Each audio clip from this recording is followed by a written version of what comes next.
இன்று நவம்பர் 25 நம்மை வழிநடத்தும் புனிதர் புனித அலெக்சாந்திரியா கேத்தரின்.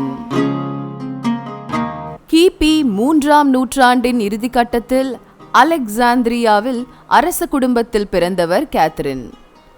கலை, இலக்கியம், அறிவியல் என அனைத்து துறைகளிலும் ஆற்றல் மிக்கவராக திகழ்ந்தார். கிறிஸ்துவை பற்றி அறிந்த மாத்திரத்திலேயே கிறிஸ்துவை போன்று வாழ வேண்டும் என்ற எண்ணம் இவரில் பிறப்பெடுக்கிறது. துறவு வாழ்வே உகந்தது என்றார். பெற்றோரின் வற்புறுத்தலால் திருமணம் செய்ய கேட்டுக்கொள்ளப்படுகிறார். ஆனாலும் இயேசு கிறிஸ்துவுக்கு நான் மணவாட்டி என்றார். அவரின் தொடர் இறைவேண்டல் ஜெபத்தின் வழியாக கிறிஸ்துவை முழுமையாக அடையாளம் கண்டு கொள்கிறார். கேத்தரின் வாழ்ந்த காலத்தில் உரோமை பேரரசாக இருந்தவரே மாக்சிந்தியூஸ்.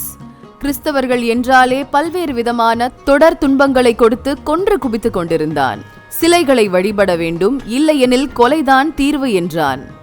இந்த சமயத்தில் அரசனோடு வாதிடுவதற்கு நான் தயார் என்று அறிவித்தார் கேத்தரின். அரசவையில் நடைபெற்ற விவாத கூட்டத்தில் பங்கெடுத்த கேத்தரினின் விவாத திறமையையும் உறுதியான விசுவாசத்தையும் கண்டு அனைவரும் மலைத்து போயினர். இறுதியில் ஏராளமானோர் கிறிஸ்தவர்களாக மாறினர். இதன் காரணமாகவே கேத்தரின் கைது செய்யப்பட்டு சிறையில் அடைக்கப்பட்டார். பல நிலைகளில் கொடுமைப்படுத்தவும் பட்டார். சுட்டெரிக்கும் வெயில் பாறையின் மீது கிடத்தப்பட்டார்.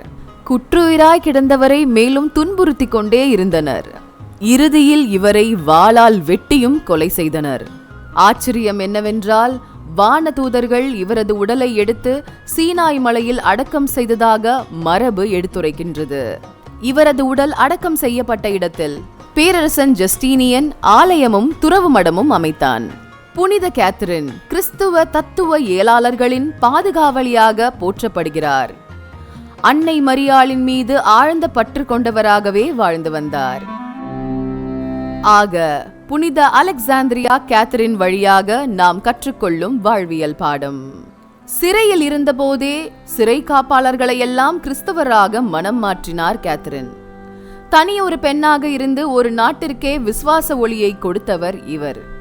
இன்றும் இவர் மீது ஏற்பட்ட பற்றினால் ஏராளமான மக்கள் தனியாளர்களாக நன்மைத்தனங்களை செய்து வருகின்றனர். ஜெபிப்போம். அன்பு இறைவா, மனித வாழ்வு அளப்பரியா ஆற்றலை உடையது. இதனை உள்வாங்கி வெற்றியின் நாயகர்களாக உருமாற எங்களை சுற்றி காணப்படுகின்ற சூழலுக்கு ஏற்ப எங்களை வடிவமைத்துக் கொண்டு நல்லதை நோக்கி பயணப்பட ஞானத்துடன் கூடிய அறிவாற்றலை தாரும். ஆமென். இந்த தொகுப்பிற்கு அருட்பணி குரூஸ் கார்மல் CA அவர்களுக்கு நன்றி நல்கின்றோம்.